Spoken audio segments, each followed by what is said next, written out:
This week on Not Another Shooting Show. Let's talk about when the AD-ADs. I like glow sticks. Me mocking you? That sounds accurate 100%. Night matches, like rifle matches, are catnip for tactards.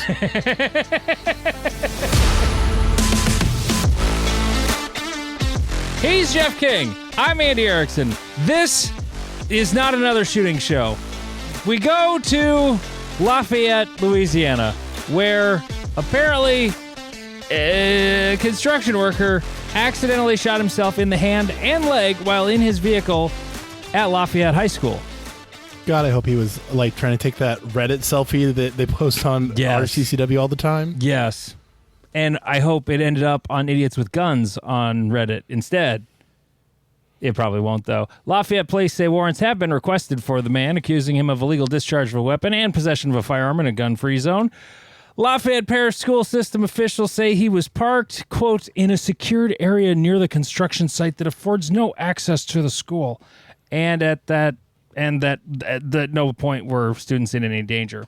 Without notifying the school, his employer, or law enforcement, a friend transported the worker who shot himself to a hospital where staff immediately alerted law enforcement. Well, of course he didn't alert anybody. He was hoping no one would notice. Well, I fell down the stairs. Duh. Like, I had a sharp object go through my hand and leg. It was rebar, and I just it was a piece pulled it of out rebar. myself. Yes, rebar. High school administration was not notified until after the police arrived at the construction area. Surprise! The operations halted at 2:15 to do a whole safety stand down thing, and yeah. It's a thing. If there's a shooting of any kind, I've noticed this in my local media. If there's a shooting anywhere near a school, whether it has anything to do with it or not, it's like, it was right across the street from the substance high school. Yeah, and it has nothing to do with it. It just happened to. There was a house 2 doors down cooking meth from the school. That's it. Yep. Omaha does that shit all the time. Like, there was a shooting in the neighborhood next to school A, and you're like, so? Wait, that doesn't affect it. I don't understand why that was mentioned. Has nothing to do with it.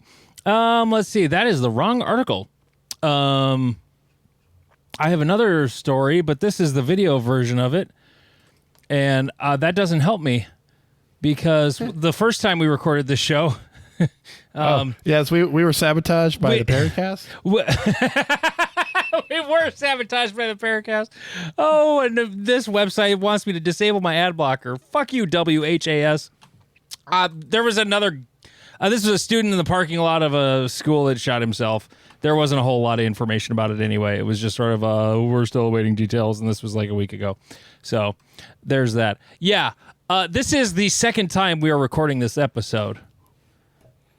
Take deux of this. We had so much fun Sunday night doing the show. There was a very random thing that happened at the beginning of the show where Jeff said something that made me laugh, and I snorted beer up my right nostril, and it burned, and I was laughing, and Jeff was laughing, and I started the show right then and there, and it was organic, and it was great, and the rest of the show was a long, good one because we had the vibe, we had the mood, and then Chrome died. And so did the show. And it was my fault. I knew you were going to say it, so it was my fault because I was going to say that our save repetition had not been optimized. No, and we had no backup. Actually, Robert from the Paracast, they're charging you money for a Patreon that is just, the value's not there. I'm just saying. Even though I pay that $1 a month to their Patreon too. He said, what if I told you that everybody on our show has their cell phone running as a backup recording? I was like, I know, but... And, I have a box specifically designed to do that exact thing. Like, it's actually designed to record podcasts. That's what it does. It's a mixer with an SD card recorder built in. And I wasn't using it. I was just using it for, things like this. Let's talk about buttered sausage. just buttered sausage. Or Jeff's bed. That's it. So, this is take 2. We're recording Tuesday night instead of having the killer episode that we recorded. And I am now recording and saving in both places. Yay. 5 minutes in, save. I just did a save, Jeff. Although I kind of feel like... I'll drink to that. I feel like the extra saving is almost a waste if I actually have another whole, much more reliable recording option. But I don't have an easy way to edit with that yet because I haven't... It's an audio nerd thing. I'm not ready to edit the show with that, so it would be more complicated. But anyway, moving on with the show. We shot the dark match. That seems like 100 years ago now. Oh, yeah. There's this guy named Stephen, and Stephen, and he was cheating all over the place. Like, he got a reshoot because people didn't score. Because he kept people from pasting that target. So so a target didn't get pasted. So then he ended up with a reshoot. No, I'm kidding. Steven's good. He's still a bitch. He's a bitch. Yes, he's a bitch, and he took his dick out and just slapped everybody around with it. But literally, not figuratively. He literally did that. Right. It was a beautiful performance, especially considering that he had woken up at 5 a.m., did drill the entire day. It's guard drill weekend for him. Yeah. And so, like, again, props to him, but we can never be nice to him, like, the whole time because his ego would just get too large. You just can't allow it. No. And the unfortunate side for me is I was unable to give him true competition because I was GM hop along. Yeah. My You're the movement best was, one-legged shooter. Yes, well, I don't want to take anything away from any actual one-legged shooters that may be out there, but you may be whining about it. I'm pissed that I lost to you with one leg. by 0.31. Basically, the delta on the last stage is why I lost to you. Yep. It was a rounding error, but for those who may not remember from the last episode, I have injured my sartorius, which sounds like a Roman senator. And I was like, you know what, I'll walk through the stage. And then my competitive side was like, absolutely not. You are still going to try to move as efficiently as possible, which turned into this kind of like lurch shuffle, I guess, where it looked like kind of followed along. It looked like you were doing a one-man, one-legged sack race. It felt like that sometimes. Makes sense. It was literally like, because your right leg doesn't work. It's basically a stick, you know. Yep. Because your knee can't bend because your sartorius is torn, strained, whatever. But the other leg works fine. So it's doing like double work, and you're just going, It was quite comical to watch. And yes, and at the same time, like kind of sad because it was like, oh man, he's hurting. Well, I mean, it was clear you were hurting for sure. Yeah, I was riding the struggle bus fairly hard most of the match, but Mama didn't raise no bitch, so I wasn't gonna back down because again, my brain is like, dude, just walk the stages, it'll be fine, and I'm like, oh, a 20-yard run to the left, we are doing this. Yeah, there were a couple of those, and I wasn't even thinking of that. I mean, I didn't design the match with your bad leg in mind, obviously, but nor would I. But it was. Well, the first time we tried this, you said you thought people thought you were exaggerating it. I never thought you were exaggerating or making it. I was pretty sure you were actually injured. For you to bother to tell me about it, like I don't know if I'm even going to go. Because my leg is that... I figured if it was that bad, you were hurting pretty good, if that was a possibility. I want to say it was like, maybe like Steven or Nick didn't fully... They were like, oh, you meant it was that bad. And I was like, yeah. Like, I didn't really describe it as well. I thought I described it well. But how did you do it again? The best I can guess is that I go to a stretch therapist to try to like stretch me out, and they either overdid it or like when I stood up, I went, or after it, I went and sat in the sauna. And then when I walked out of the sauna, it was hurting a little bit. And then I stepped off a curb. And that was when it was like, you done messed up. Yeah. So, yeah, it's now bruised. And I've been texting my doctor to be like, is this okay? Because I don't know. Oh, no, that's called a torn muscle. I mean, it's not torn, it's just a strain. Okay. I don't know if you know this. I took an athletic training class in college, and I did a lot of this playing sports in college. If you tear ligaments, that's a sprain. Whether it's completely torn off or just a slight tear, either way, it's a sprain. A strain is the same thing in a muscle. If you have a little tear in a muscle, it's a strain. If you have a big tear in a muscle, it's a strain. Like, you have a slightly torn muscle right now. That's what's going on. That's why it hurts. That's why you look funny when you run. It's bullshit. It's bullshit. I agree with you. It didn't take away from the joy of the match completely. And in general, I enjoyed the stages. I enjoyed the camaraderie of the group. A lot of the stages were pretty there was 2 or 3 of them that I would gladly use at a local match. Sure. In the daylight. Yeah. Because what are the 2 for you?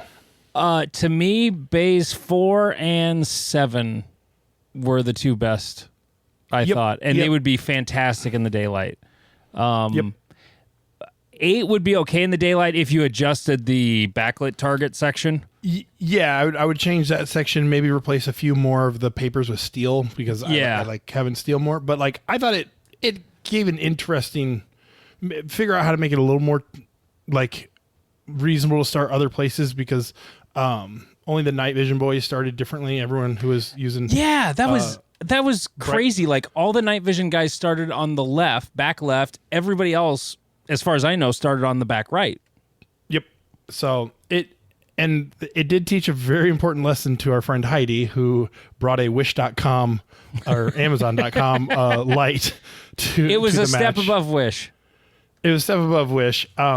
That you bring the brightest light you can because when you're trying to illuminate an IPSC target at 20 yards, you want all of the light. Yes, you want as much of the lumens and as much of the candela as you can possibly get. And it also defeated, on stage, because you're 7, that was one where the light was shined back at you as well. Yes, that was Aaron's stage, and it was awesome. Right, and if you brought a bright enough light, that it didn't matter. Like, I barely noticed that those lights existed at all. The first one I did. The first one, it just threw me off for a second. It was, as I transitioned to it, my eye was drawn to that light.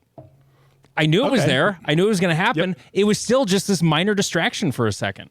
And that was because in our Reddit, NAS on Reddit, I had said, hey, if you got an idea for something interesting to do on a stage for the night match. And I don't remember if he commented or messaged me that. And I just said, hey, want to design a stage with that in mind? Sure. And he designed a kick-ass stage with that in mind. The only thing I changed on it was to just make sure the back wall was a solid wall so that the light wasn't, you could still kind of see it through the mesh, but it wasn't like snow fence or a really, chicken wire wall. Right. It was the more solid wall. That's the only thing I changed on it. That was it. Yeah. It did make it as part of, as an RO brain, it did make me go, are people downrange still? Yeah. Oh, yeah. Why are we started? Yep. It did, because we make everybody wear chem lights or glow sticks, whatever you. If you're tactical, it's a chem light. If you're fun, it's a glow stick. Yep, we raven out here. I like glow sticks. I do too. And it works perfectly. Like, because I think we decided it was the 5th time that you've done the night match. Yeah, because I think our first one ever was in the fall. So this would be the 5th time we've done it. We do one in the spring, one in the fall. The one in the fall is always a little easier because it's before daylight savings time happens. So we started shooting I think just before 7. Yep. Except for the stage fixing on our first stage. That was the thing that happened. That happens. Yeah. But yeah, and you can see kind of all the kinks worked out. So for those of you who might be thinking of doing a night match or wanting to shoot a night match, first thing you need to know is night matches, like rifle matches, are catnip for tactards. You are going to get so many new shooters that have never shot a match before and think that they're John Wick or Rambo or whatever, or that this is the best time to start training. Sorry about that. That you need to be prepared for that. And that's one reason that Andy does a great job of making sure all the stages are pretty linear, not a lot of movement that can be hazardous to the shooter. And then for the next level with the night vision boys, he has to approve them, which you must approve them because it is butt puckering to watch, like, because he has them wear a a glow stick on their helmet and then a glow stick on their belt. And so all you see is two glow sticks running through this stage in the dark with small like fireballs coming out in front of them. Yeah. And that's the only information you have. Now, one thing Andy does great is he tends to put the night vision boys together as much as possible. At least two on a squad. And this is probably the most we ever had because it's all people who have come back over and over again. And basically the policy, I think I read it on the last episode, but the policy is basically I have to know you or you have to provide me some sort of evidence that proves you are safe and understand how to shoot a practical shooting match. And if I don't feel that way and you have never shot with us, I'm just going to say no. There's no guarantee I will say yes to you. And it's completely subjective. It's not fair, but it's fair in the respect I have to trust who I'm letting use night vision. Yeah. And on top of it, now that we've got a number of people, it worked out great. There was at least two on every stage. I told everybody with night vision, you must watch the other night vision shooters, and if you see them break a safety rule, you yell stop. And if you don't, you're risking not getting to do it. Yep. So, no, I'm a complete, like I said to Steven about his friend from Rapid, and he was the one where I didn't know him at all, but he's a USPSA shooter with a membership number and a classification, and he hasn't DQ'd. So, yep, that was the evidence I needed. Other people who haven't shot matches, unless I know you, sorry, not happening. And it's sometimes people underestimate how much the activity of doing the match is a learned skill. I watch a channel called In Range TV. They used to do matches where they would use like an M1 Garand versus like a G43 rifle and see which one was better on the clock. And they sat down and explained one day, they're like, hey, don't do this for your first match because we don't have to think about where the 180 is. We don't have to think about is our finger off the trigger while we're manipulating the weapon because we've done it so much. It's second nature to us so that we're adding things to it. Showing up for your first match at a night match, and if somehow they were like, oh yeah, you can totally use night vision, like you're going to be really confused. And when that beep goes off, you're going to forget your plan. Your finger's going to be in the trigger guard. It's a whole thing. You want to add as few new things to your activity as possible so that you're safe. Yep. And it went great again. Like you said earlier though, the flashlights on Bay 7, I kept thinking there were people downrange. And there wasn't, but it's like, nope, that's the flashlight. And it's sort of, a good RO will make sure the stage is clear before telling the shooter make ready. I tell you what, in the daytime, it's a lot easier to forget that, especially at a club match. But at the night match, it's pretty easy to remember. I'm scanning the whole thing with the brightest setting on my flashlight. Yep. And covering every inch of the bay. And there are little things that you have to pay attention to that you don't normally, like as Andy said, like I remember getting ready on Bay 7 in that back right corner, and I looked to my left and I was looking in the side of someone's head, and I like grabbed my flashlight. Everyone needs to get back. That was and Bay 8, like, but yeah. Bay 8, yeah. And that shooting area was a little more uprange than the other one was. accidentally. That was not deliberate. It was just where they ended up. And so I didn't even notice that either. So from then on, every time I started somebody over there, I basically scanned the light over to the left. I'm like, hey, back. Yep. And it happens in the daytime too, but it's just one more thing that you do have to watch out for when doing night matches is where make sure everyone's accounted for, maybe do the buddy system. Overall it ran really good for doing a 5-stage match. We started at around 7-ish. We were done by 9:30. No, it was after. No, it was about 11. About 11. That's right. It was about 11. Which takes longer than a normal 4-stage match, but we had 3 full squads, and even if you're doing the scoring quick, it's still a little clunkier to do that in the dark. Right, because you gotta hold your you gotta hold your flashlight and you got your pace to roll. It's a bit of a bitch, but one thing that as I do these more often, I recognize that dark shooting isn't as hard as people make it out to be, but there are little things you gotta worry about. Yeah. Because really, it's turn on light. You're shooting in daytime. Yep. Except if you're shooting, or except if it's humid, especially the powder. The powder smoke can hang there, and you're like, okay, now my light is just looking at gunpowder. This is not helpful. Or lead smoke. Like you could tell who was not using copper or blue bullets because pretty much every other bullet was super smoky. Now, certain gunpowder is smoky. I was actually shooting factory ammo. Same. I was shooting my ink ammo I got for it was given to me as for working multi-gun nats last year, part of the prize package or whatever that RO's got. Everybody who worked the match got 300 rounds of pistol and 300 rounds of rifle. And so I had that sitting around because I'm out of reloads. I have no reloaded ammo.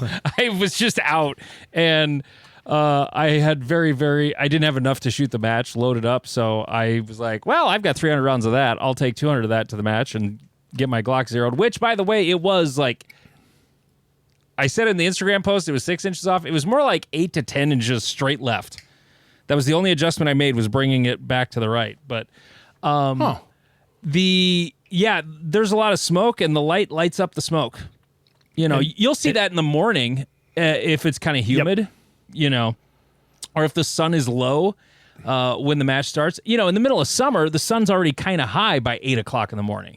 Right. When you and I shot Wisconsin, it was in September, or Iowa every year, the sun is just lower when shooting starts. And so it affects, all that smoke coming out of the barrel.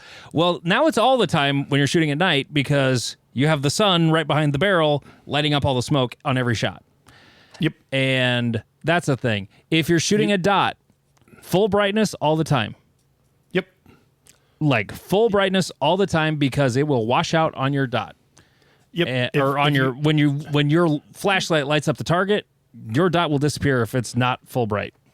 Right. If you don't believe us, you can do it. You can do this at home. Like take your home defense gun with a dot on it, put your light on it, and like adjust it at night, and then shine it in the dark, shine it at the wall, turn the light on, and see if you can find the dot, because it will not be there.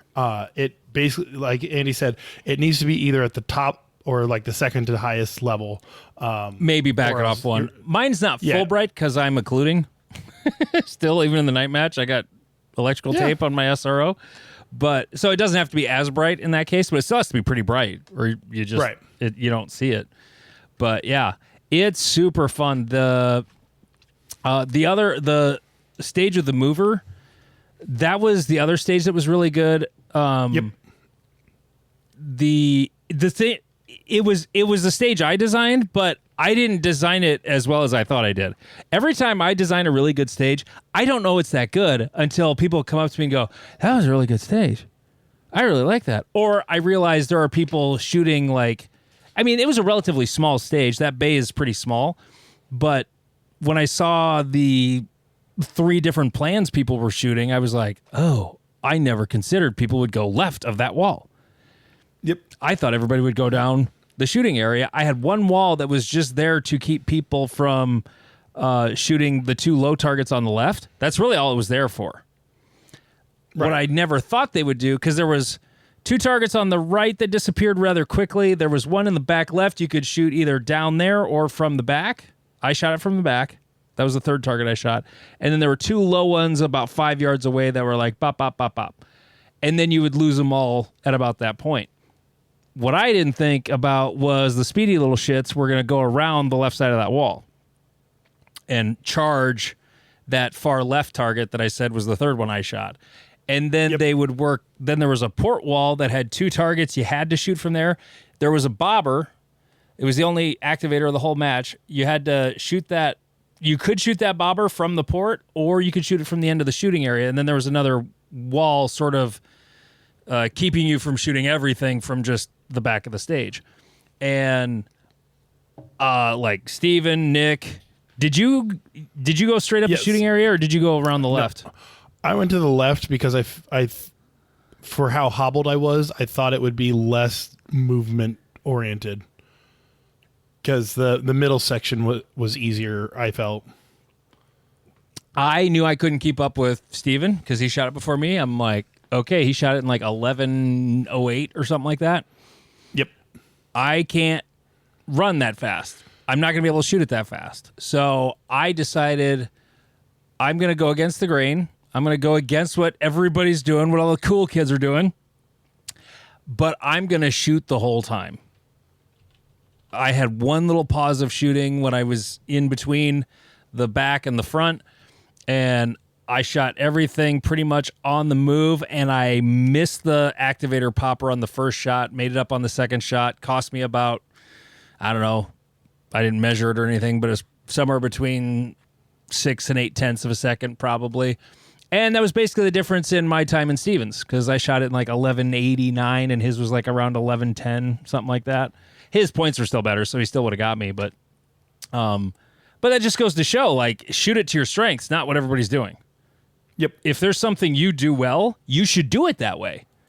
Right. I'm okay at shooting on the move. When I can do like subtle movements because I'm not fast, if I can just keep shooting, something Jeff makes fun of me all the time. I will take 2 big steps on the draw because then I'm 2 steps further down range when I start shooting, where everybody else will just sort of step into the shooting area and start shooting. Yep. I'll take those big steps, and Jeff always teases me because somebody will go, "Why are you doing that?" And then you did it at a match. I don't remember which one. You're like, Andy's thinking the further away he is, the better. Yep. Or something like that.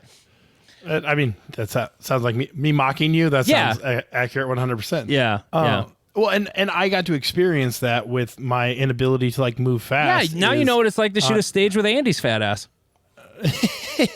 I on stage 7, the one with the light shining straight into you, I developed kind of a plan with and I actually took inspiration from Scott Arnberg. Because Scott Arnberg, I was kind of moving like he does a little bit, and that is not a slight at Scott, but it's kind of true because Scott's got a bad leg, and you actually did kind of move like Scott. I move like Scott a little bit, but like if you ever are in a match and you get to see Scott shoot a stage, he never stops shooting. No, he's like the most efficient shooter I've ever seen.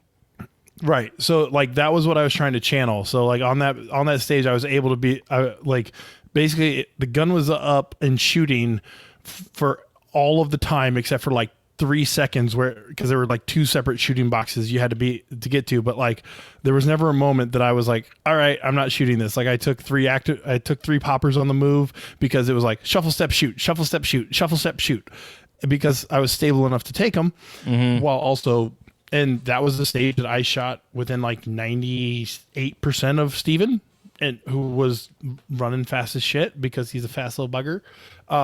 So yeah, you learn to optimize what you have to work with. And if it's, hey, I can't move fast, well, I better be shooting when I'm moving. And I better be taking those targets the second they're available with no setup.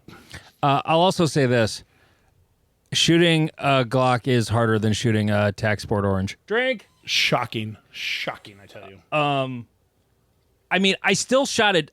I felt like I shot it better than I used to, just because I had more confidence overall. I was not shooting like a bitch, but it's still just hard. Like I threw a delta on the on the classifier, and which Jeff is waiting to ambush me. With. Don't worry. We're going to talk about that. Yeah.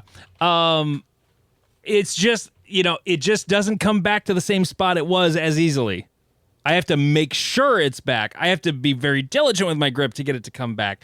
It's not hard, but you have got to be Johnny on the spot with your grip the whole time to have it behave the same way as a heavy gun. And with a heavy gun, you just don't have to. You can get away with a little bit sloppier grip. It's not that my grip's sloppy. It's just it can't be at all sloppy with the Glock. That's all. And it was clearly, and there's no rail on the TAC Sport, so that was not an option. Right. And that's what, like talking with Lane Drink about switching from his plastic guns to his steel guns, is he's talked about that you can get away with a shittier grip and a shittier kind of like trigger pull because it's a 0.2 ounces pull on a 3-pound gun. Like you're not putting a lot of energy into it. Whereas if you've got a 1-pound gun and a 1-pound trigger, you're like, oh, okay, I'm actually moving this thing a little bit. Mm-hmm. So yeah, it is harder. This was my yearly match where I actually shoot my carry gun. So my M&P actually got shot. And I did okay with it because shockingly, shooting is shooting. So for anyone out there who's you got to train with your duty gun or you got to train with your concealed carry, I never train with my concealed carry. I never practice with it. I shoot it okay. The only time I would say I mean, I agree with you, but I also agree with that other sentiment. If the gun you carry all the time is a little bitty guy. Yes. Like if you're us and you're shooting full-size guns in USPSA all the time, but the gun you carry a lot is an M&P Shield Plus, then or a P365 or a Glock 48 or whatever, it's a very different grip on that gun. Yes. So you definitely should practice with that. That's a very good point. And I'm going from full-size Shadow 2 to full-size M&P. Right. That's a pretty simple trade-off. Right. I'm not going to a Smith & Wesson Bodyguard or whatever. But again, if shooting is shooting, do more of it. I know of a cop that sold his like staccatos and stuff for cheap as shit so that he could only shoot his Glock so he could practice with that. I'm like, you're an idiot. You are a dumbass. But yes. So since you brought it up, let's talk about when the ADs.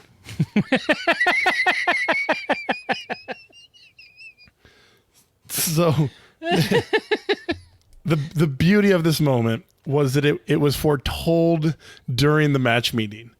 Is one of your boys up there was like, how funny would it be if Andy shoots a 76.5 when he needs a 77? And I said, that would be amazing. That would be the funniest thing that has ever happened. Well, sometimes you put it into the universe and life just provides. And Steven was the RO, so there was no cheating. Definitely not, no. And he gave you I'll say a little bit of a slow, are you ready? Stand by. And Andy was tense like a cat about to pounce. Like he was ready to go, and he went just a little bit early. He false started, but got back to the position as Steven said, or as Steven hit beep. And so Steven was like, well, you were in the starting position, but Andy's hand was going down instead of up. And so grabs gun, and we just hear bang. And we're like, ruh-roh. But we're like, okay, keep. And to Andy's credit, he kept going. And he finishes the stage, and it wasn't the greatest run I've ever seen, but it wasn't a bad run. No, but what was the percentage? Shot, what was the percentage, Jeff? 76.4. I checked it because Andy's match was wonderful and allowed us to constantly resync the tablet or the practice. Yeah, we had instant scoring for the night match and our last club match because we have Wi-Fi all over the range. So why not? Yeah, no reason not to. And so I was able to immediately see that. Oh no, Andy. Andy shot his last class fire of the year, and he missed it by that much. Yep. It was the delta was the difference. Yep. The time was a little slow because of the in the hit factor. You know how practice score will show you like how was your hit factor versus the last time you shot that one. It was like it was like a whole 1.1 hit factor lower than the last time I shot that stage. Right, because your hand was going in the wrong direction. You were already flustered, and then even just a split between the two shots, another 0.25 seconds or whatever. Well, not only that, but I think the last time I shot that, I shot it either all alpha or maybe 1 Charlie. Oh yeah, that was the really big difference. But yep. But no, like, and you know, splits don't matter as much. But boy, it's a lot easier for me to shoot a 15 or 16 with the Tac Sport drink than it is with a Glock 34. It just is. Steven asked what other excuses was I going to have for not beating him. Well, I was also shooting from a level 2 holster. He was shooting from a light bearing gun bucket. So he was able to do scoop draws all night. Like, his scoop draw's cute. It's almost as good as mine, but it's not. But he does everything else faster than me 100%. So yeah, that first shot, that scared me. And if Steven had said stop, I would have been like, okay. Like, I wouldn't have argued because I didn't know where it went. The gun came up. Part of it was like I sort of the herky jerk on the draw, you know, because I started to move and then I put my hands back down and then beep and then I drew, and I have never lit off around early on the draw ever. That is the first time I've ever done that. I've never fired when I didn't mean to. I did come in on a position a little slightly early one time and go pop when I didn't mean to. And we watched the video because Steven said, like, if I knew you went over the berm, I'd have called it, but I don't know where it went. So he didn't DQ me. Right. Like, and which is the appropriate way to call that. Like, if you don't know, you shouldn't call it. Yep.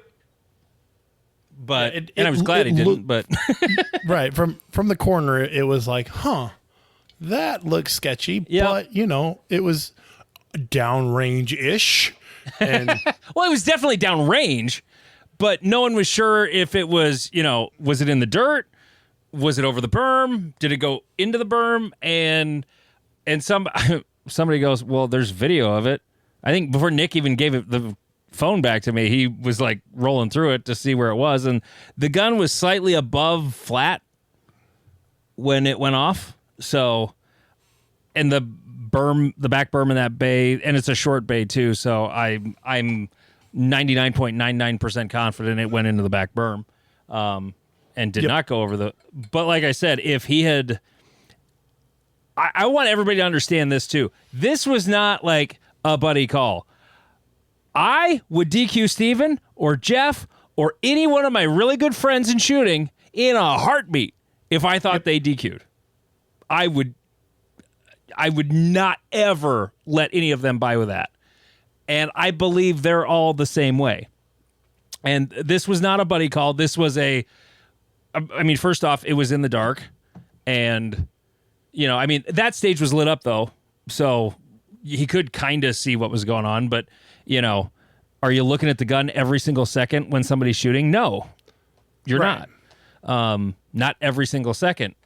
You probably should be when they're drawing, but, yeah, this was not a homer call. It wasn't a buddy call where... if it went into the dirt 3 feet in front of me, I know he would have rung me up for it. And then I would be railing on him forever that he DQ'd me. And it was a bullshit call, even though I know it wasn't. But right, because that's what friends do. Yeah. But anyway. And then after I saw what the score was, Jeff tells me what it was. I just looked at Steven and I said, fuck you. Could have DQ'd me and saved me all this trouble. Yeah. So... it was. I'm not gonna lie though. It was a sketchball shot. It just happened to not cause me to be disqualified. That's all. It was a lucky AD. Absolutely. ND. Whatever the fuck you want to call it.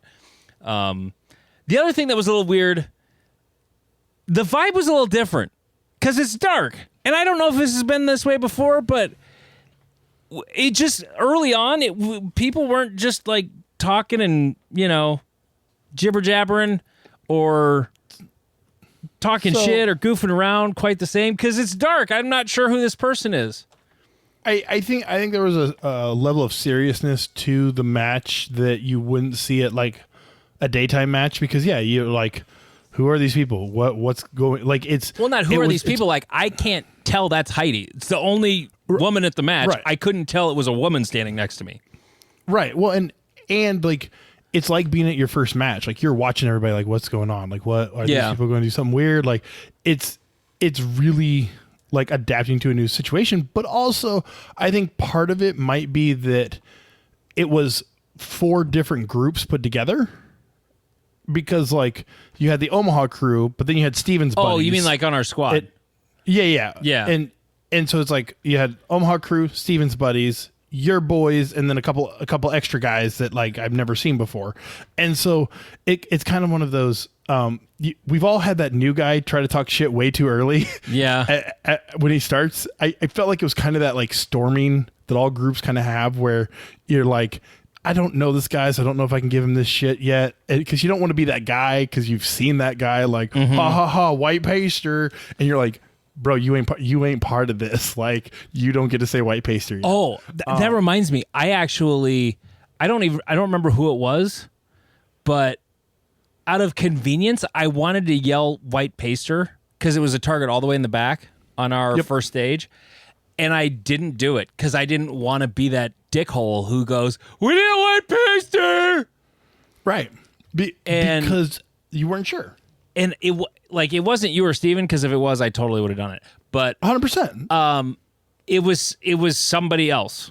Someone I didn't want to give that level of shit to. Someone I didn't know that well. And so I walked back to the container, pulled out the white pasters, and just walked back and put one on there, and then I put, a ribbon of white pasters next to the 3 no-shoot targets, and that was it.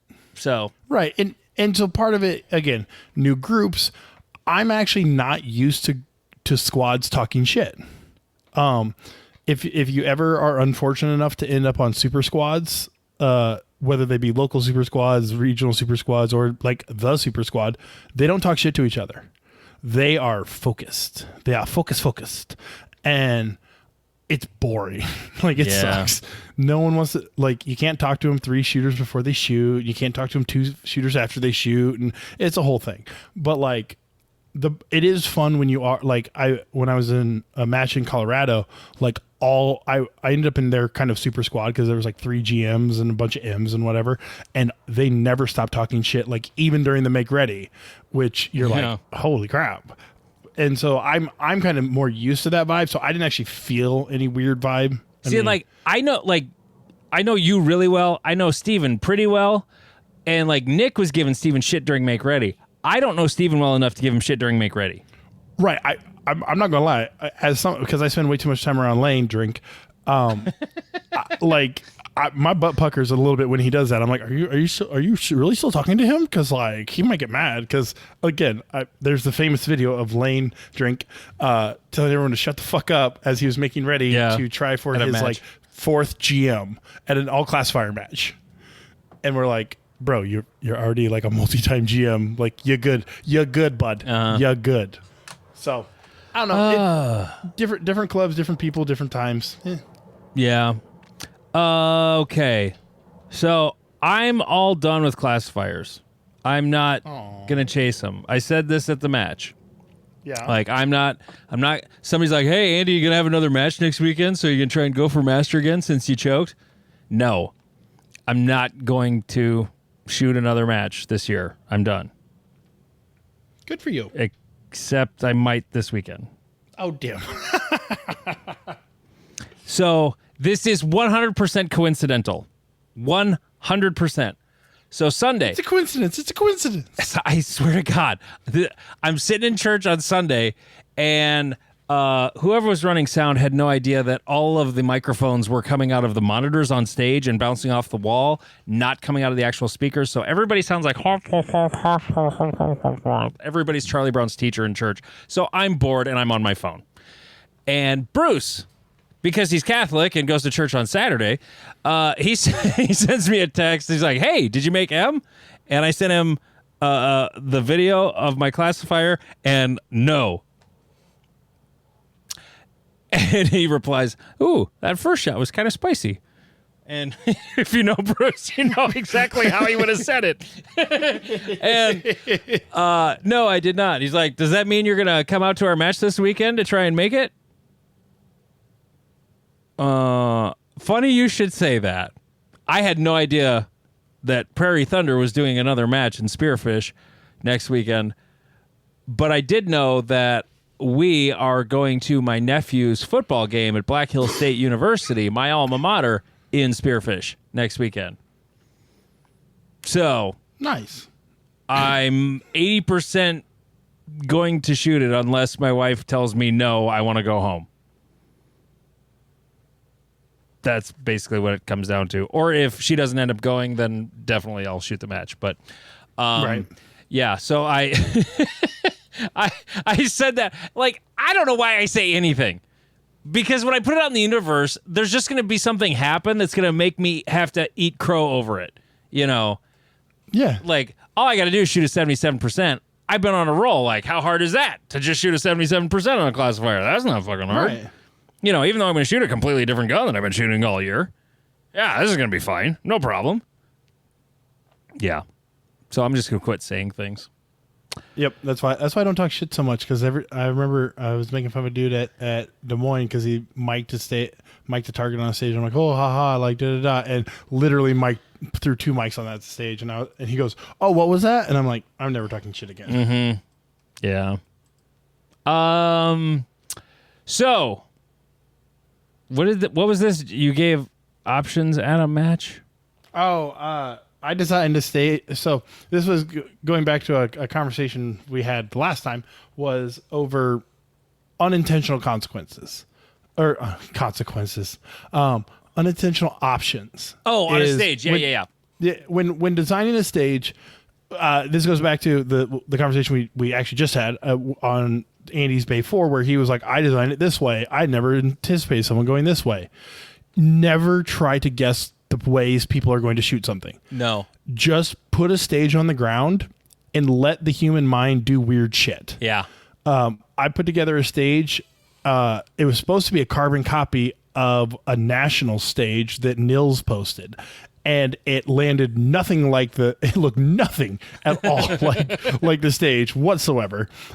It kind of got to the point where I was like 30 minutes into it and I was like, fuck it. Just put fault lines with where walls are now. I don't care.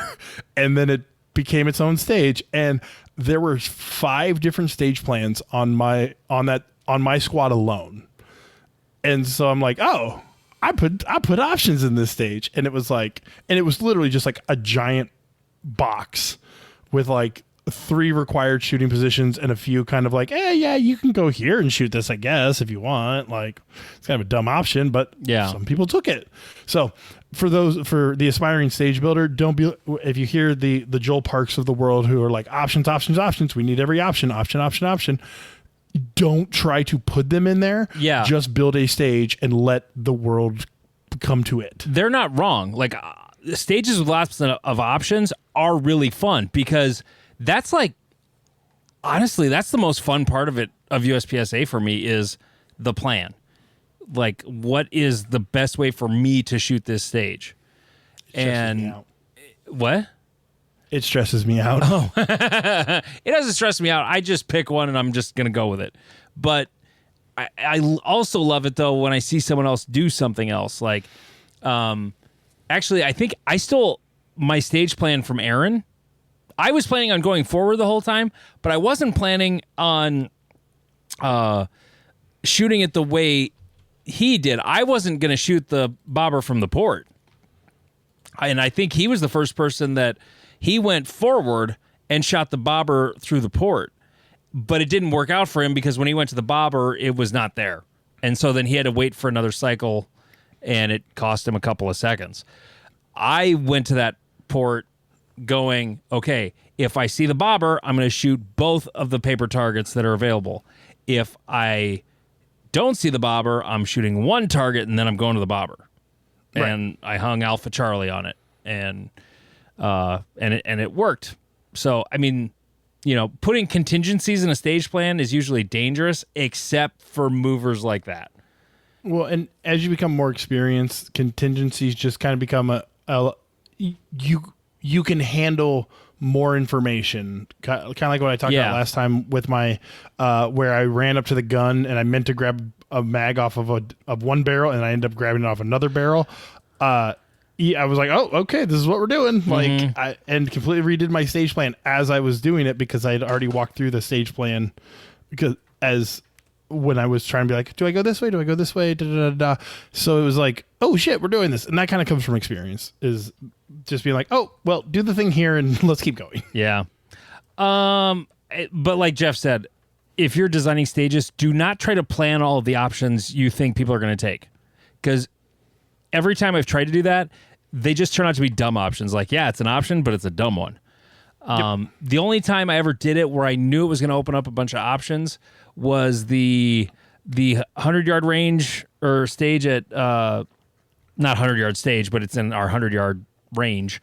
Like 2 years ago at Great Plains, when I moved one wall that opened up one target that otherwise you would have to shoot at the end. When I opened it up, you could shoot it literally the whole stage, and it literally turned into as many stage plans as there were shooters in the match. It was built, it was there, and then it just sort of occurred to me like, oh, if I move this wall and open up this one target, it's going to mind melt people, because there's going to be people like Tanfo Timmy who shoot it from way in the back. He finished like at the tee. He didn't go downrange at all. And I think Nick Walden won that stage, and he went all the way to the end and shot every single target as close as he could get to it. And that's another good point, is don't be afraid to call an audible. You're building a stage. It's not coming together like you planned, or maybe it is coming together like you planned. But or like, you get a better idea. Right.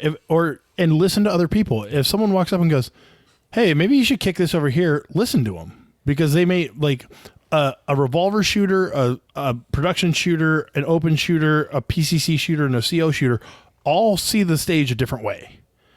And so, and a C class, an M class, and a super squad GM all see the stage a different way. So let them see it a different way, and then go, oh, okay, I see why you're saying that, and use that information to make the stage better, or be like, hey, you know what? It's an option. Do that if you want. I also think if you are a high cap shooter, you should design the stage with, say, production in mind. Actually, no. Oh yeah. I would change that now. I would design it with single stack minor in mind, because now that it's 15 round production, it doesn't really matter. Right. I like to design it with the idea of not putting too many targets in one position. My goal is always no more than 2 or 3 targets in a position, because sometimes people, especially I've seen PCC and open shooters that are like, you know what we're going to do? Quad stacks every position. Yeah. And you're like, this isn't fun. This is just, this is dumb. 8 go over here, 8 go over here, 8 go over here, 8 go over here. Cool. That was how I wanted to fire 32 rounds. Yay. Yeah. Okay. By the way, there was a Nationals that happened.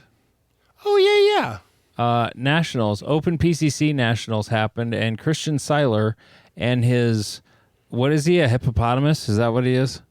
Yeah, baby hippo. No, baby hippo is someone else. He is the hippopotamus. Okay. Whatever that goofy thing he was saying on Joel's podcast one time, about the 10th time he said it, I was like, I'm out. I can't handle this anymore. Like, right, because the first dude's time fucking smart when it comes to shooting, but I couldn't handle that anymore. I was just right. With the first time he said, I'm like, he misspoke there. I'm sure he meant another African animal, but like he just saw a documentary on hippos and it was stuck in his head or something. By the third time, I'm like, no, he means this. Like this is like what the thing he chose, and that is interesting. For a Nationals, I'm going to say Christian Seiler pulled his dick out and slapped everybody on the forehead with it, because the next closest to him was 4% away. That's kind of a lot at a Nationals. Yeah, because these are the best of the best. And this is probably even more telling. He beat Max Leograndis, the PCC champion. Right. So, yeah. Christian had himself a day, or 3 days. For sure. Yeah. And in Open itself, it was very tight at the top. I mean, it was. I shouldn't say tight's not what I mean. It was elite at the top. Yep.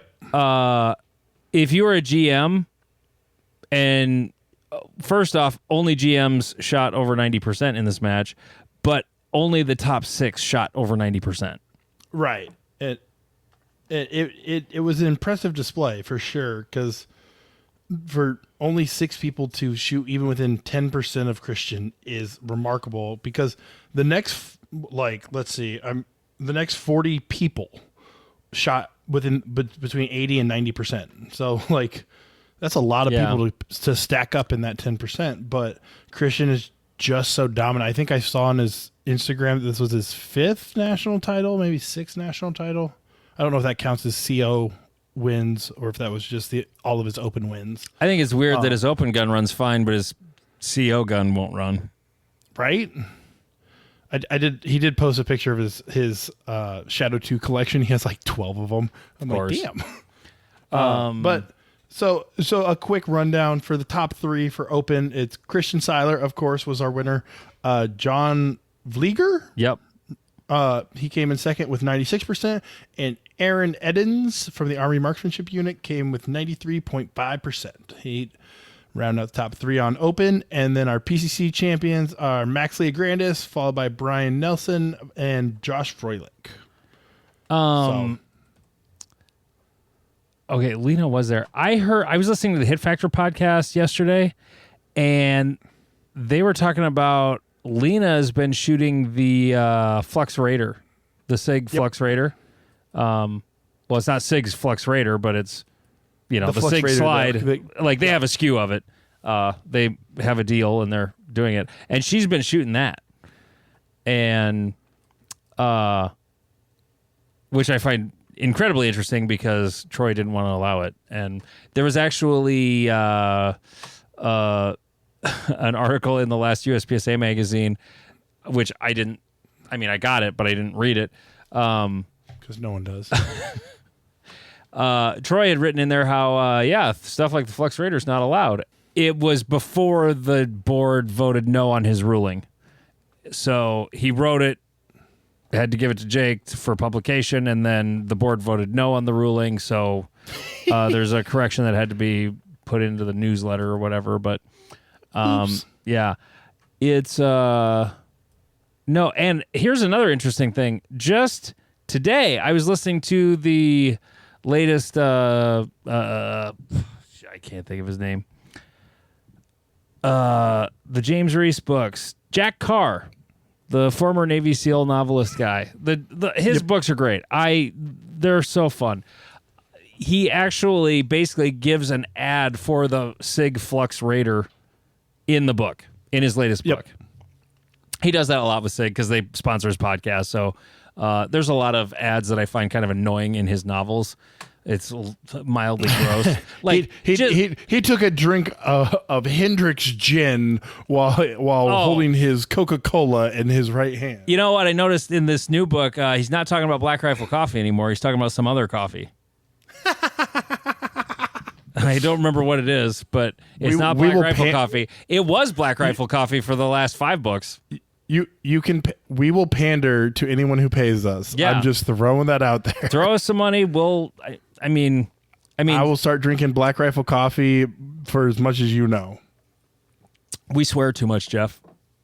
You have to be Joe Rogan before you can swear that much and make money from advertisers. Gotcha. We don't have that much. So if you don't, please subscribe to our Patreon because we have no advertisers really. Patreon.com/NotAnotherShootingShow. Just $3.57 a month gets you a whole second show, not just 10 minutes of someone talking about working at UPS. So, or meal planning or whatever. Tom doesn't listen to our show anyway, but I love Tom. We coming for you, Parrotcast. Yeah. We coming for you. Did you say Parrotcast? The Parrotcast. Is it Parrotcast? Fuck you, Jeff. Hell yeah, Fuck brother. you, Jeff. Let's fucking go, bud. That's what the Parrotcast says. Fuck you, Jeff. We'll have a Tilly, bud. Yeah. Have a little Donnybrook. Okay. So we mentioned the national stuff. Oh yeah, I was gonna mention the PCC. Brian Nelson got. Oh, you did say that. Never mind. Yep. Brian Nelson got third. Nationals has been announced. Also, that was new news that we didn't have when we recorded when we failed recording last time. Right. And they did it like, okay, I'm just going to rant on this one because God, can they fuck themselves in the asshole with a cactus every single time they do this? Because again, they're putting the most popular division in the middle of the year, and then they're taking every other division except for they called it Factory Gun Nationals, which what does that mean? Well, they did it without saying what divisions were going to be there because, okay, I mean, carry optics in production, there's a list of production guns. Okay. Yeah. But what else is going to be there? Is revolver going to be there? Is single stack going to be there? Is limited 10 going to be there? You know, when you're thinking of the other, if it's the most popular division, what else are we putting with it? All the ones that are not popular. And it's already a match that sells out with a waiting list every single year. So you're bad at capitalism, be better. And then put it in the middle of the year. Why? Because at the end of the year, you put all of the race guns, which, because my Shadow 2 with an optic is not a race gun for some reason. Exactly. That's a carry gun if you're not a bitch. But there's no thought pattern to switching those. That's all I'm asking. Just switch them. Switch them. That's all. That's all. I agree with you 100%. It was the Nationals, like where is sort of like that's just the contracts were just all of the contracts were finally finalized here this past weekend. So some of them already were, but the full schedule of the Nationals for next year. Now, here's a thing. They did say Factory Gun Nationals will be at Southern Utah next year. That's one thing. We finally have a Nationals back at SUPS, the Southern Utah Practical Shooting Range, near St. George, Utah, which St. George is a damn fine destination for a match. Because that one's like legendary. I remember watching Shooting USA like 15 years ago and talking about St. George, Utah. But that range got fucked with. There was range issues, and the county came in and said no, because the county owns it, I guess. And then it's one huge facility, but there's basically two separate clubs that operate it. And so, like for the Nationals, I guess we get access to some of that other range's bays. So like all the bays you see on Google Earth, like are not all SUPs. There's another club that operates the rest of those bays. So they basically have to pay rent to that other place too, to, have all the bays that they could have. Anyway, all the bays got turned around because I don't know what the story was. I guess there were problems with bullets leaving the range or whatever. So basically they turned all the bays in the opposite direction and redid them all. And when they redid them all, they were all way too small. And because it was just the county coming in and I'm getting I don't know the details. This is just what I've heard from other people. But all the problems got undone, and now it's pretty much back to its old glory as far as a quality shooting facility in the country. So that's very exciting. I was planning on signing up for limit whatever was there in 2019, and I was in the middle of shooting the zombie match in Grand Island, and I just forgot to sign up. And my wife and I were going to take a road trip vacation to St. George, and I guess we're not going because I didn't get into the match. Oops. I 100% agree. Putting carry optics in the middle of the year, actually early in the year. June is early in the year. It's dumb. I strongly dislike it. I don't know why the most popular division is in June, but it is. Again, there are only 2 handgun nationals this year, not 3. That is part of it. Speaking as the area director, I'm 100% in favor of there only being 2 nationals for a couple of reasons. One, it makes people pick a division a little more. Still not a lot, but more. Also, it's just financially more responsible to only run 2 nationals. Right. And if they were running it as like LOCO as the like September, October, November nationals somewhere south, and everyone else goes to June, July, August sometime, we cool with the dates and the times and what is where. But it's just like I already have my issues with nationals, and they just keep making it worse. So IPSC Nationals is not being run by USPSA. Cardinal Shooting Center or that club or whatever is running that match. Yep. USPSA is only actually running factory gun nationals and race gun nationals. The rest of them doing 3-gun. Are you doing 3-gun nationals? Well, multi-gun nationals is happening, but the club runs that one. Oh, gotcha. Okay. Like is USPSA running it, or is it being contracted to a club or facility or whatever? And So Forest Lake is running a large major that they have been like, hey, can we throw this title on it? And you're like, cool, bro. Yeah. I mean, we could do it with all the nationals. You know? Right, 100%. Like, yeah, if the Dragons Cup was so epic that we're like, hey, can we just call this like nationals or like the Texas area match or whatever? And I'll be 100% honest. I think the best way we could possibly do nationals would be to, I mean, however we have to contract like where they're at, you know, like we have to determine a date and place. Okay. But from there are so many great minds in the sport that are great at running matches.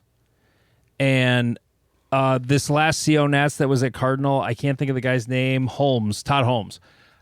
I didn't go to that match, but everybody I talked to said it was fucking awesome.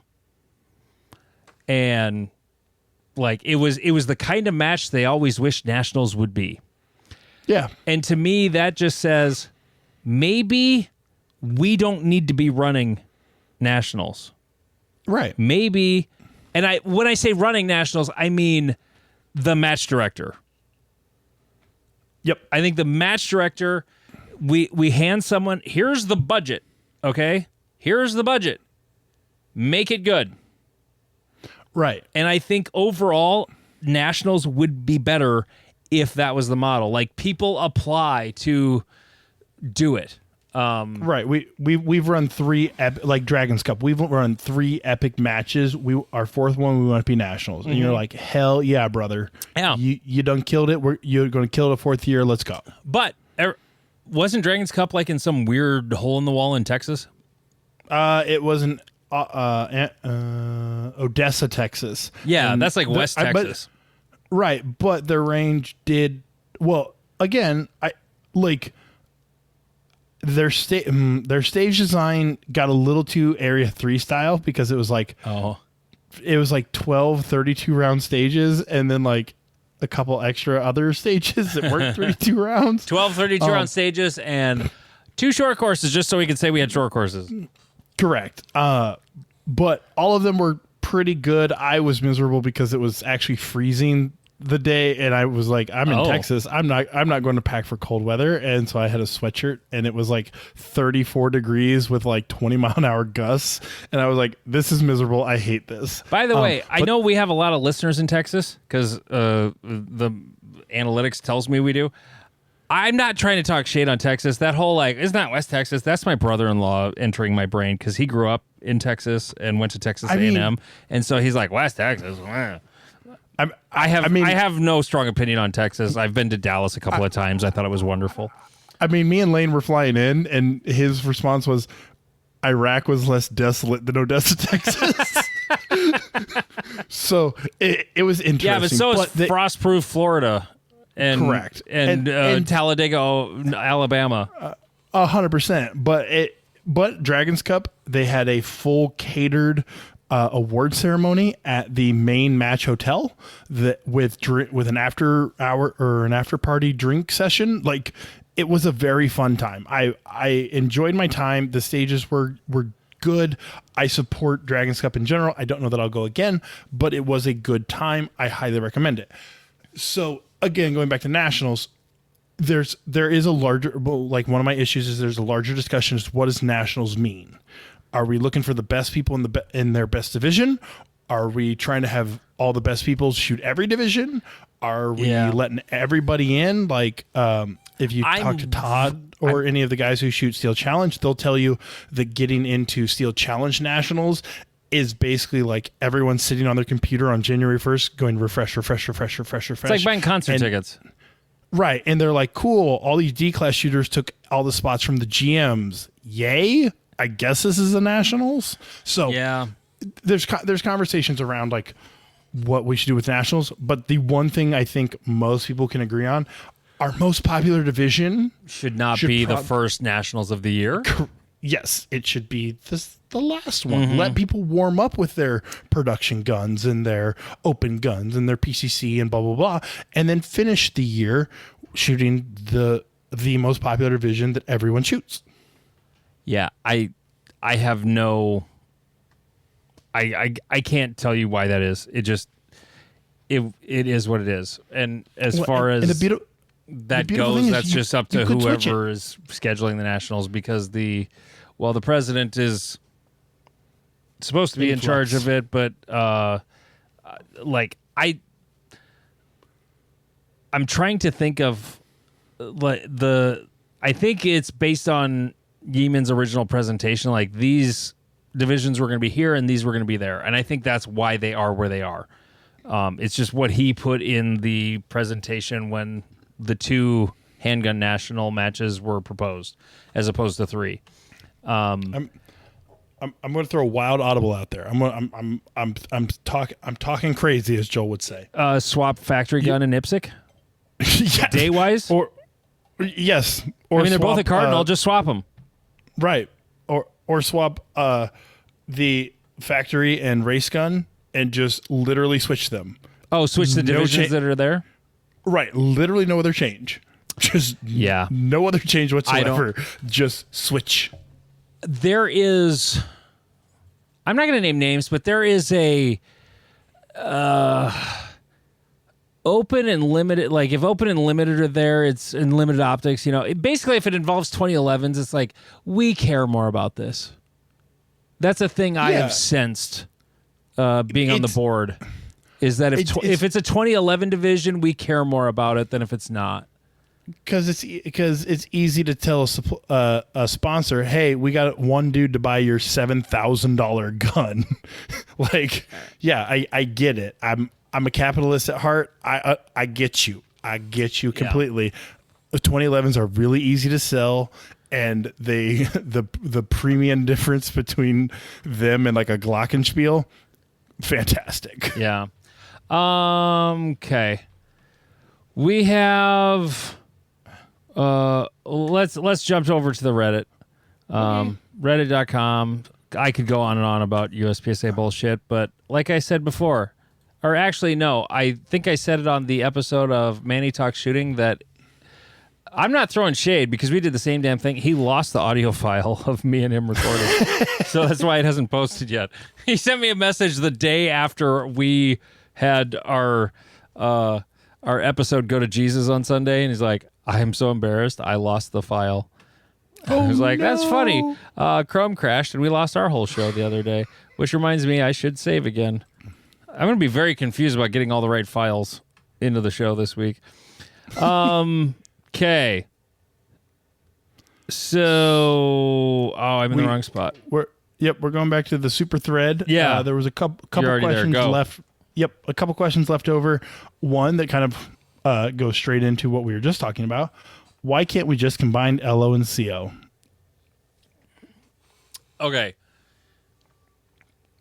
Another thing I'm very torn on. I'm very passionate. I never finished that thought when we were talking about nationals. What is nationals supposed to be? When you were saying that, what is nationals supposed to be? Is it for the elite? Is it for every man? I think the answer is yes. It's right. I don't want to lose the ability for DNC class shooters to go to nationals, and I don't want them to have to work it to shoot it. I want them because they will be the ROs. Right. I mean, they're already the ROs, you know. But if it's only for, let's say the Nationals is an invitational. We're only having the top 30 shooters in a division are shooting the match. That's it. Yep, two squads of each division. Okay. Like you got to declare I'm an open shooter. This is I'm an open whatever, and you're not shooting any other division. And if that is the model, I guess that's the model. You know, I mean that's a way of doing it, and it would actually be all the best shooters, and that would be really interesting. But not only would you have to pay me to work it, pay my per diem and my airfare and travel and hotel, but you're gonna have to pay me labor. I'm not going to a match and not shooting it if I'm working it. You know? Yep. And by shooting it, like I want to shoot it. Not, oh, we're in the staff match before it. It's a totally separate match. No, fuck that. That's stupid. I don't know. Now, I think both things are valid. You know, the current system where it's sort of like buying concert tickets when they go on sale is, you know, it basically becomes a lottery. Or if you're trying to buy World Series tickets or Super Bowl tickets or whatever.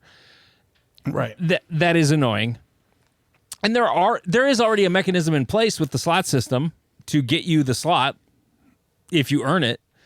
Right, because if for those who haven't dealt with it, if you do well at your area match or even your section match, or enough people decline the slot, right, you will get an email from your section coordinator being like, "Hey, here's your slot like January 10th," and then actual nationals goes on sale like January 15th or February 1st or whatever. Usually they come out before. They're more in advance than that. It isn't that late. I mean, if it's like leftovers, then yeah, it's late. But if it's an earned slot, usually they're well in advance. Yeah. So we already do have a little bit of a system that allows you to do that. Again, it's just a question of with so many like the original conversation around having all of these nationals was so that people like Nils can have a production CO limited blah blah blah blah blah. There was a year that he won like 3 out of 4 in the nationals or something like that. And then there's the other conversation is before that it was 1 nationals. You showed up with whatever division you were shooting that year, that was your jam. And then it becomes a question of, okay, should it be only GM shooters? Should it be only M's and above or A's and above or whatever? And so it's a conversation to have because you don't watch the NFL playoffs and look at and be like, oh, I wonder how their like minor league teams are doing. I bet that will tell us some information. No, you're like, no, I agree. And here, my favorite example of this is: did you know that strongman has weight classes? Have you ever watched strongman? Yeah, not in a long time. Right, but did you know they have weight classes? I guess I assumed they did. Oh, well, most people don't because no one gives a fuck about anyone below heavyweight. You want to see the biggest motherfuckers lift the biggest motherfucking shit. Nobody cares about flyweight women. Exactly. And so it's like, again, it's a conversation to have. If we are a serious organization doing serious shit, is our nationals meant for the best of the best to figure out who is the best that year, or is it for everyone to participate? And I'm on more of the it's for the best of the best side. I'm going to fully admit that. But if it's it's for everybody, cool. Let's just acknowledge that. Like if that's what we're doing, that's what we're doing. Like I said, I'm really torn because I think both is correct. I would honestly, the only problem is the match fee for the elite shooting it. Because even in other sports, like the personal trainer my wife goes to, she went to Finland or I don't know what country she just went to participate in the Ironman, and she got like 5th in the women's over 40 division. Okay. So they still let everybody show up. She wasn't anywhere close to winning the whole thing. Right. So, I mean, if we really want the best of the best, honestly, it should be an invitational. Right. Like USPSA Nationals is we're going to invite like 10 guys in each division. Well, but like you just pointed out, do we need to invite 10 guys, 10 ladies, 10 seniors, 10 Right, juniors, I know. 10 law enforcement, 10 military? Like, so it's But I mean, we can do that for all the other matches. On it, you know, I don't know. Yeah, it's a larger conversation to have, but I think it's one that we need to. I think it's a conversation that needs to be had, and one of the things we need to resolve is like, all right, regardless of wherever we stand on this, COLO Nats, I think should be combined, and it needs to be at the end of the year, and because it's the most popular. They're the two most popular division. Well, I don't know if LO is actually the second most popular yet. By the way, the new Nationals dates, L10 is not going to be a Nationals this year or in 2025. Oh no! All 6 shooters are going to be so pissed off. Sorry, New Jersey. There were actually quite a few in it when we shot it, when you and I shot production. Because it was production. It was low cap, 10 single stack and revolver, and so anyone with a 2011 was like, "Oh, I'll just shoot L10." Yeah, and just like everyone when they put LO in this last Nationals, I think it was. This it year, went from it? not selling to sold out in about 10 minutes. Right, because everyone with a CO gun's like, sure, it's an LO gun, whatever, don't care. Yeah, definitely. Okay, why can't we put LO and CO together in one division? I agree. They're virtually the same division. We can, but it's not going to happen.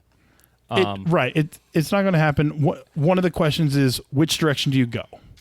Do you go CO, so no magwells, well,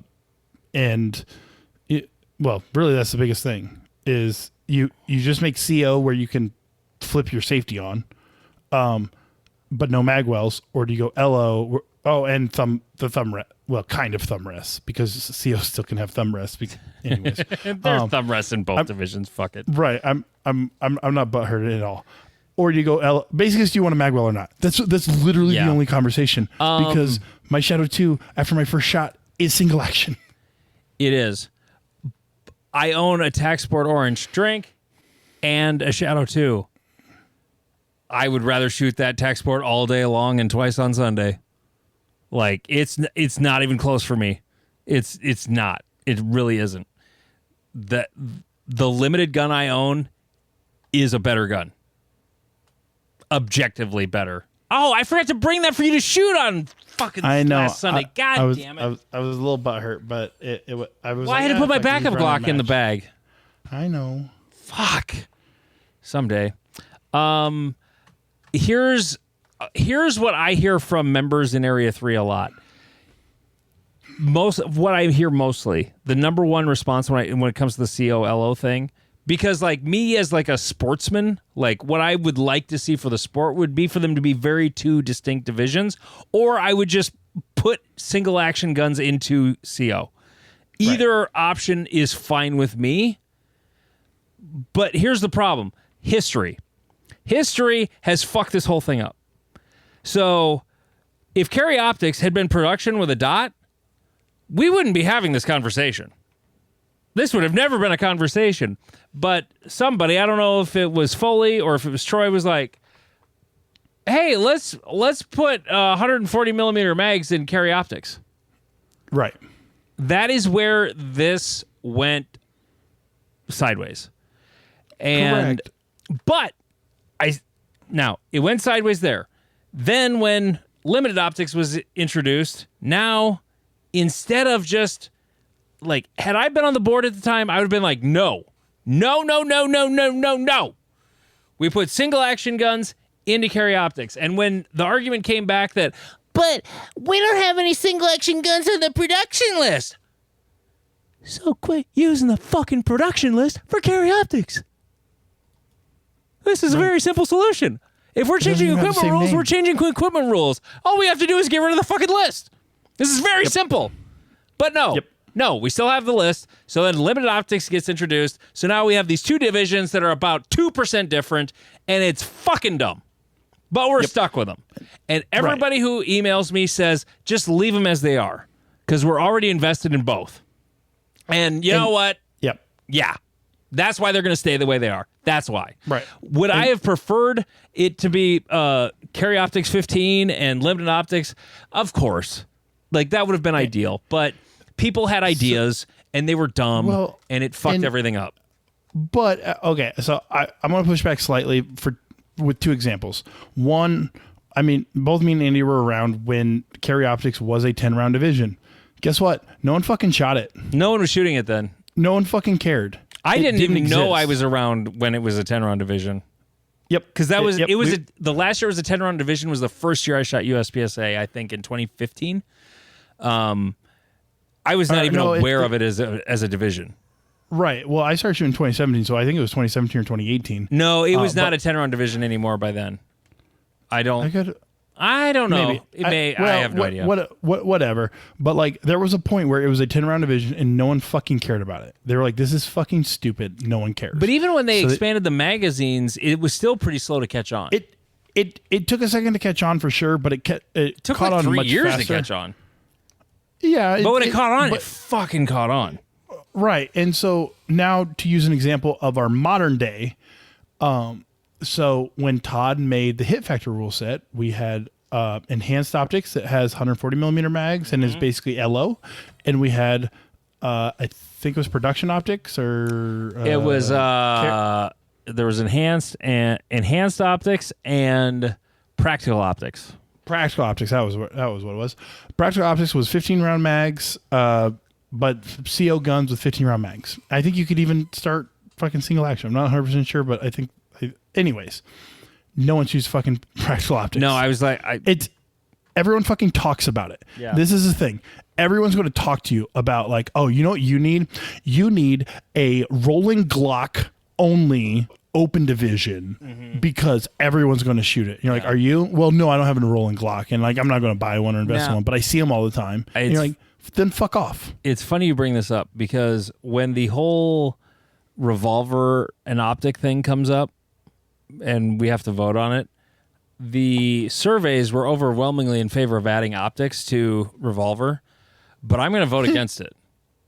Right. Because I've received emails from people who actually shoot revolver. Now, the bylaws say the survey has to go out to everybody. Them's the rules.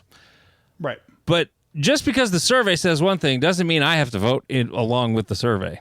It just means people said things. So a bunch of people who don't shoot revolver are saying, yeah, put optics in revolver. That'd be great. Sure. Right. And every serious revolver shooter who emailed me is like, no, don't do this. Yeah. Please. And because let's go. We had a topic that we kind of skipped over. Did production 15 increase production participation? No. Exactly. And every serious production shooter I saw, all 6 of them that are left, were like, just let us be 10 rounds. Let us exist in our little bubble. We understand that we aren't playing the optimal game anymore. Just let us be in our bubble. Yeah. And the way it is now, I would rather shoot single stack than production. Yeah. And I mean, I was a person who was like, yeah, you know what, bump it to 15, whatever. And I think it was you at one of the matches that we shot Hit Factor, and you're like, this is dumb. Like, I add one more reload. Yeah. You're like, I add one more reload one time in a day. Like, what's the fucking point? Yeah. No, that's literally the difference between production. And here's the thing I go back to with carry optics is, why would we fuck with the most popular division in the sport? Right. Like, that's stupid. And it's popular because it is this weird hybrid. It's not a production division. It's not a limited open division. It's kind of in the middle, you know. It's a high cap 9mm division. Yeah, it's high cap 9mm. Now, limited optics is the same thing. It's going to be really interesting to see. IPSC's going to bring standard optics in. Their version of limited is standard. It sounds like that's coming. I'm not real up on all the IPSC shit, but I'm going to be very interested to see if they allow major. Right, because one of the things that people don't talk about is, like, I would have shot limited if I didn't have to shoot 40. Like, that was always the holdup for me shooting limited, was I didn't want to deal with 40. To be competitive, you had to shoot 40, yeah. You had to shoot 40. And so you give me a high cap 9mm division, it could have been an iron sight division, and I would have still shot it. And shooting 10,000 rounds of 40 in a year injured me. Yep. I don't get injured shooting 9mm. Exactly. Like if you're like, hey, if you were like, hey, we're switching carry optics to 40 major and dot guns, and we're changing limited to 9mm and 140mm magazines and minor power factor, I'd be like, cool, I'm shooting limited.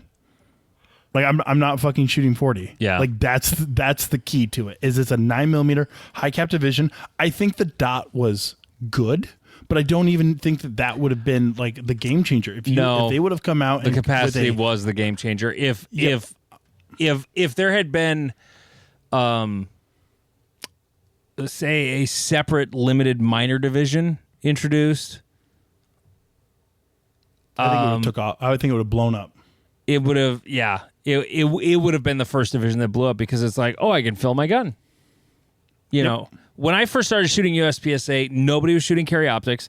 The only optic guys were open guns, and limited was still the most shot division. And they would always say, like, up until recently, because now all the new shooters are showing up with the optics, but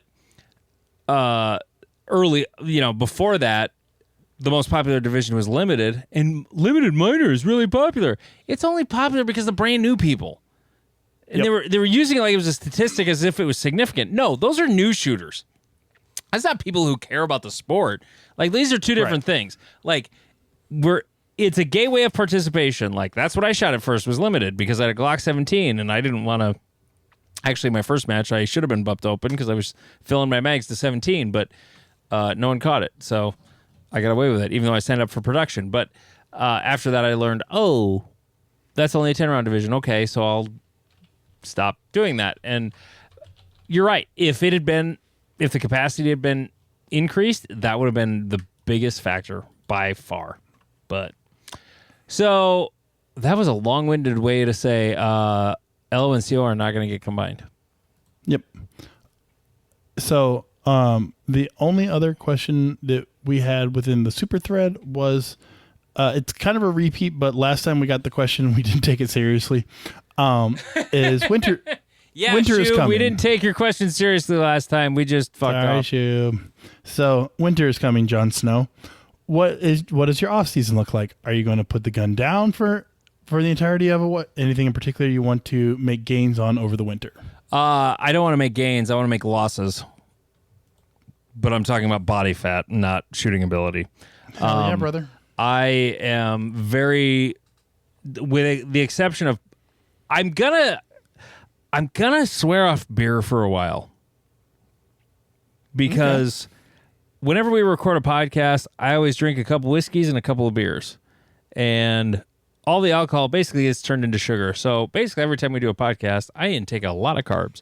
I intake a lot of carbs on a lot of days, and I am going to make a concerted effort to lose a significant amount of weight before next season, because I'm tired of being fat and slow, and I got fatter recently when I switched jobs because we work 410s a lot of the year, and I don't have time to get to the gym because the gym sucks at the times of day where I can go.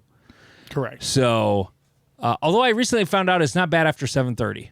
So, but I want to get on the Jeff plan and be lighter and quicker, and hopefully my knee holds up. But I'm not getting any younger. Like, I'm pushing senior. I'm still 6, 7, 8 years away, closer to 7 years away from being a senior. Isn't it 55? Is that senior? Maybe. Get on testosterone. I don't have a testosterone problem. I have a eating too much and not working out enough problem. And Both can be true. I'm gonna flip the two around. So my off season is gonna look like me not eating shitty and working out more. And my off season will end January 1st, like it always does. I will start dry firing in January, and because as weird as this sounds, I got better this year. Yeah.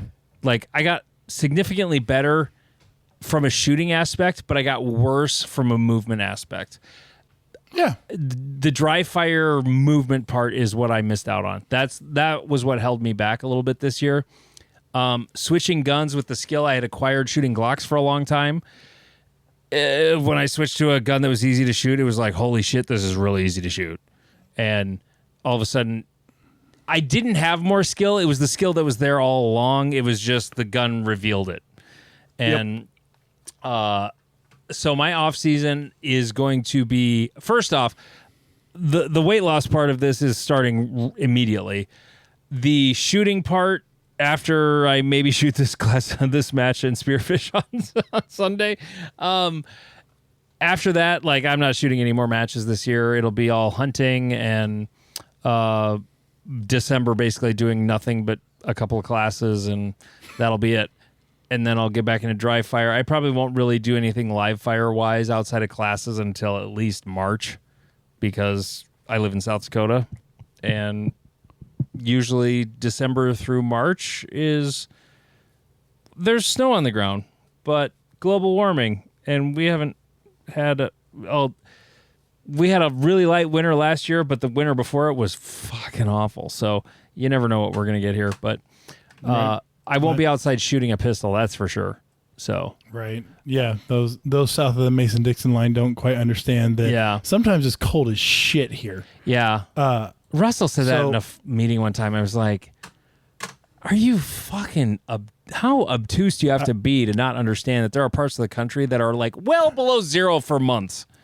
I remember when we shot Production Nationals, talking to Brucey or Gravel Truck or one of those dudes, and he's like, "Yeah, I shoveled out some snow so I could make a shooting position so I could at least like shoot my gun before Yeah. I flew down here." What? But like Tanfo Timmy up in Minnesota, he's posted videos before where they've the range his range, they actually have paid staff there and they actually plow the bays and stuff. So, but still, there's snow everywhere. Yep. So my off season is going to look similar to Andy's. Is I have 3 more Rehab? matches planned. Well, rehab now. So I have to run a pro-am on Saturday. I'm shooting. Then I don't think I'm part of the match staff on Sunday. Shooting a rifle match. Where I hope to still stomp 3-gunner dicks in even while crippled. With a rifle I've shot twice in the last year. And then I think we'll have, if the weather keeps holding, we might have our November USPSA Hit Factor match first weekend of November. And then I'm done shooting guns for a while. Yeah. Hopefully I will turn a lot of components into bullets. And then I intend to dry fire, or like attempt to dry fire like I'm supposed to. And because Steven has motivated me. A couple things I'm trying to do other than heal up is there's a conversation about getting several like walls made at my gym and doing indoor stage planning and dude, stage dry fire. Your business should be your dry fire dojo. Correct. And the fact that it isn't already is sort of maddening to me. Correct. I'm again, ADHD procrastination is king. And then one other thing I'm considering over. So again, the dry fire dojo, doing my reloading / dry fire, like get back into it because Steven caught up to me and I don't like that I'm not the semi top dog anymore. Now, and so I must defeat him. But there's also another conversation that's completely against USPSA is that one of my students is trying to convince me that I need to go fight at Nationals. Muay Thai Nationals is at the end of June. And so well, I don't know if I need to lose a little bit of weight. I'd be fighting heavyweight division, but put on a little muscle. Even if you lost a lot of weight, you're probably still in heavyweight, aren't you? Yeah, so technically it's called the Colossus division. It's 250 plus. Or maybe 250 to 300. You are not going to see 249 again in your life. No. So there's a conversation about me doing one of my students said it could be my last hurrah. I'm like, bitch, I'm not that old. It doesn't need to be my last hurrah. Are you old for that sport?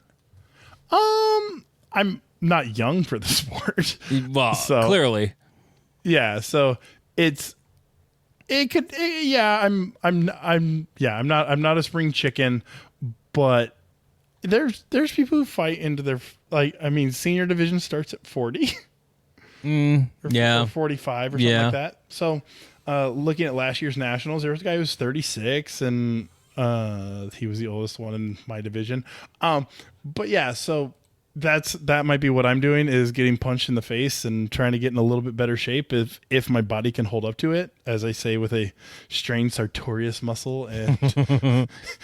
it's like, hey, right. They're like, hey, you should do this like really, really, really hard physical activity. And I'm like, trying to convince me while I'm literally can't walk might not be the best sales pitch. Or you, without question, have the ability to make GM. Yes. It is within your capacity to make GM. Right. So it's kind of sit down and double down on USPA, or do I play a little bit in the fight world? It really, what I should do is double down on USPA. Like, I think you should do both. I mean, you work at your business would allow you to do that training and the USPA training. Right. You're not wrong. I think both is and you have no kids or a wife, so both are an option for you. Correct. I do have zero. Quit trying to make this like, I gotta decide one of the. Oh, fuck you! You do not have to decide. This is not a decision you have to make. You can do both. Right. It might be hard to shoot like the Cornhusker with a broken hand. Well, I mean, there might be a trade-off later. Yeah, but you don't know you're gonna break your hand. You know. True. You guys, you don't wear gloves of any kind in that sport? Oh, we do. I just hit hard as fuck. Oh, okay. Like so I don't think I hit very hard. One of my students told me that I rocked his spine. Yeah, I've just bumped into you before. You've never hit me. I don't want you hitting me. Like, that's not something I say to many people. I've been in fights before, just dumb street brawls with people who don't know what they're doing. And I've been punched in the face, and I've never been punched in the face where I was like, oh my God, that really hurt. But it wasn't you. And I don't want you punching me in the face ever. Right. Like, that's not a thing I ever want to happen. So, I've always joked that if someone's like, bro, you want to take us outside? I'd be like, really? Oh, I'm so excited. This is going to be so much fun. No. Like, I mean, most rooms I walk into, I'm the biggest guy in the room. But like when I walk into a room with Jeff, like, I'm the biggest pussy in the room. Like, I mean, at least in terms of fighting. In terms of like who's going to win the fist fight in this room, not me. That's for sure. Anyway, thank you so much for listening to the show. It was better the first time. When we recorded this Sunday, it really was good. It was going to be one of our better shows. And this one was longer without being as good, I think. It was fine. It was fine. It turned out okay. There was some spontaneous stuff that was just fucking hilarious. That was like, Jeff actually asked me before we started, should we even try to bring up that stuff? I'm like, no, the spontaneous stuff, no. That has to just happen organically. I'm not going to try and force that. But, I mean, a lot of the other stuff, I mean, the show was already prepped. Paracast, right? What? We're coming for your Paracast. Yeah. Actually, what was the thing that made me snort beer up my nose before we recorded? So you said that it was going to be a fake beef between us, and I said, oh, well, that car bomb I put in their car is going to seem like an escalation. Yeah. And then that made me snort beer because, like, yeah, if you listen to both shows, you hear us talk back and forth. Clearly, we're friendly. Like, I've been on their show. I've had Robert and Tom on my other podcast. Like, we're friends. It's fake beef, but it's fun. And but don't listen to their show because it's dumb. He's Jeff King. I'm Andy Erickson, and this is not another shooting show.